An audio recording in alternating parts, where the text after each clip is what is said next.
enough. And on that segue, we're going to bring in another expert. And I've been really, really excited to speak to this woman, too. This has been a really exciting show for me to do and prepare for. I've been really looking forward to it because it's two great topics, and two that are very close to my heart. I know the benefits of this. And we are going to have not only the expert, author, and advocate Shira Adler, who wrote the ABCs of CBD, but we're going to talk to her also about what she's doing, what's changing in America in regards to the understanding of the benefits of CBD oil and the benefits of CBD, the differences between THC and CBD, and just some history and insight. So without further ado, please welcome with me my second guest, Shira Adler, the author of the ABCs of CBD. Welcome, welcome, Shira. Thank you so much for coming on Unlimited Realities today. Hi, Lisa. Good morning, and thank you so much, my dear goddess. It is such an honor to be on your show. I love what you do and really appreciate the opportunity to talk with you and everyone who's listening. Oh, it's so nice of you. It's so nice of you to come on it. I'm an equal fan of yours. So I love your book. I love the ABCs of CBD by Shira Adler, folks. You need to get it. You need to get it if you're a parent. You need to get it if you have parents. You need it.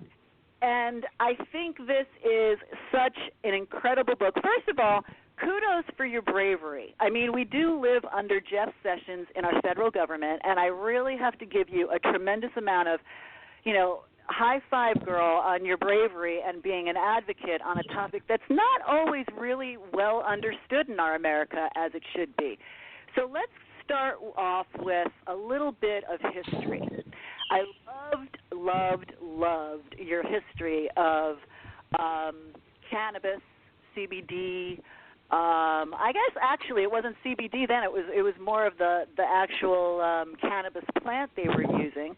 But even back 2,000 years ago, let's talk about the bang or the sacred grass.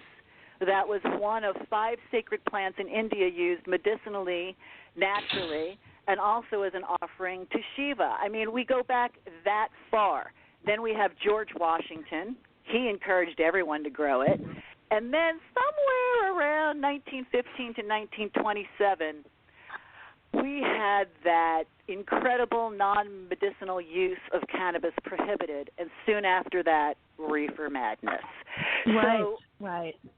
Shira, let's talk about, where did we get so caught up in this? What happened? It's such a beautiful and significant question. And right now in our current language, everybody is talking about this thing called CBD, and they often refer to it as CBDs, and they're using it as a catch-all word to describe both iterations, 2 different cultivars of the species. So there's one plant species, cannabis, but there are 2 different forms of it. There's the hemp side and the cannabis side. And right there, I hope that clarifies some of the most common and confusing questions. And yes, this plant species has been used by every faith and every tradition and every culture since the beginning of time, in all forms and in all dimensions and for all purposes, which is what's so magnificent, whether it's the agricultural perspective of how the United States was formed. We were very, very much a hemp-founded country. In fact, I like to say that George Washington and Thomas Jefferson were the original bud tenders. They really were. They required that all the United States farmers grew hemp as a crop. The USS Constitution, our old naval battleships, the rope and the fibers were used from hemp. But from a plant-based shamanistic perspective, women have been using cannabis and this herb for childbirth, for pain, for suffering, to making salves and balms, and it exists since the beginning of time. And then along come, no offense, gentlemen, the white men in suits back in the 1930s during the Great Depression. Right. It's in the book. There was massive unemployment, right? And what happens when we have times of political unrest and distrust, as we're seeing again now, there's a public resentment. People are looking for a scapegoat. They're looking for a group of people to identify and blame for the ills that are befalling them. And what happened is that was taken advantage of by the media mogul at the time, who had a lot of newspapers, and he was very, very invested in promoting timber as an industry and taking down hemp. because we all know the biggest sort of competitor for timber, for paper, would be hemp, right? So he started to play on people's fears, and they started to look at the Mexican immigrants back in the 30s as, quote, those people, a racially inferior group, an underclass society. In a way, it's so stark, and look at what's happening now. It's so eerily similar that we've gone back to it's history repeating itself. But in that time, we had the newspaper men saying, oh, that drug and those people, and that's where the word marijuana came from. It was associated with the name according to the Mexican immigrants. And in fact, it's a name that I try not to use because it really is just it was meant as a racial slur. And then we went from the 1930s and all of these people reading in the newspapers about those people and that drug, and we carried that energy and we carried the fear and that lower vibration all the way through into the 1970s, and that's when the Nixon era did the same thing. He tried to marginalize the hippies and the African American and the minorities that are still to this day being racially inappropriately treated because of the use of this natural plant-based medicine. And that's kind of the ugly side of where it started and what's been going on and what we're still trying to fight against in terms of the history and the perspective.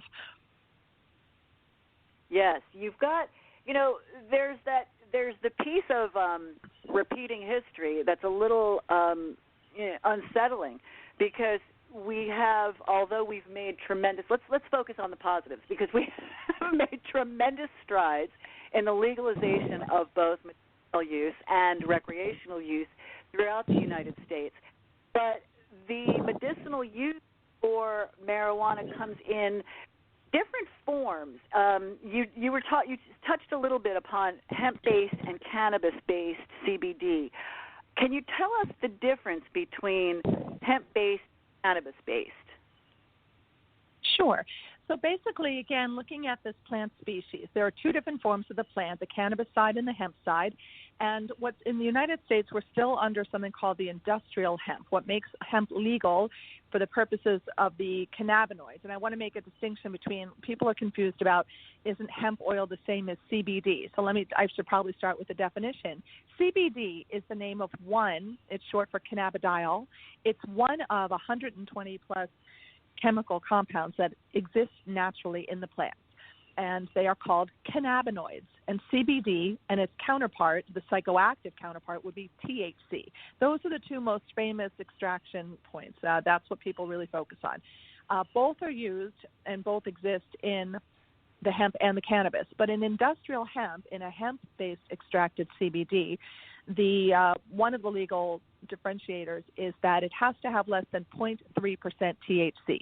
So if you're looking at, let's say, a full spectrum oil and it's coming out of hemp, it will automatically have to have less than 0.3%. That's how much those strains are allowed to carry, and that's really what they're genetically designed to do. They just don't have the same psychoactive level of THC.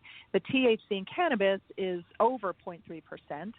And that is what the ingredient that creates the psychoactive effect. So depending on where you live and your lifestyle and your comfort level, you might choose or opt to take cannabinoids from either the cannabis, if you're in Washington, Oregon, or Maine or Vermont, all the states that are now coming on board with legal programs. There might be a reason that you choose to do that. Or if you're in New York, which is where I live, you really can't do that unless you have a medical card. And you might just prefer to use the products that are hemp-derived CBD cannabinoids. And I think that it's a yes and conversation. There are reasons to do one or both, but you have to be mindful. You have to know your state laws. You have to know, unfortunately, the federal laws. And it's still really an industry that's in flux.